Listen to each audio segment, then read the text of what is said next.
ক্ষমতা প্রার্থীতে আমরা যা দেখব তা হলো রাতের নিস্তব্ধতা ভেঙে ছাদ থেকে শুধু কান্না, ক্ষোভ আর অসহায়তার প্রতিধ্বনি। এক ব্যক্তি কাঁপা কণ্ঠে অভিযোগ করেন, দীর্ঘদিনের অপমান, হুমকি ও গালাগালাজ ও নির্যাতনের শেষ পর্যন্ত একটি পরিবারের জীবন উলটপালট করে দিয়েছে। তিনি দাবি করেন, এই ট্র্যাজেডি কোনো আকস্মিক ঘটনা নয়, বরং দীর্ঘদিনের মানসিক চাপ ও ভয়ের পরিণতি। ঘটনাস্থলে উত্তেজনা ছড়িয়ে পড়ে। অভিযুক্তদের বিরুদ্ধে আইনি ব্যবস্থা নেওয়ার দাবি ওঠে।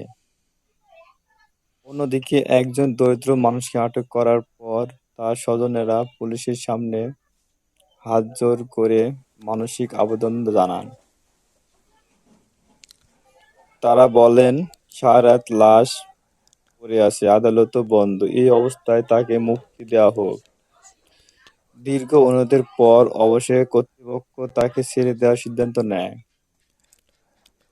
ঘরের ভেতরে শোকের আরেকটি দৃশ্য।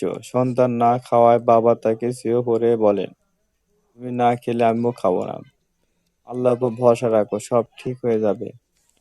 বাইরে তখনই ভয়, উত্তেজনা ও বিচার পাওয়ার আশঙ্কা।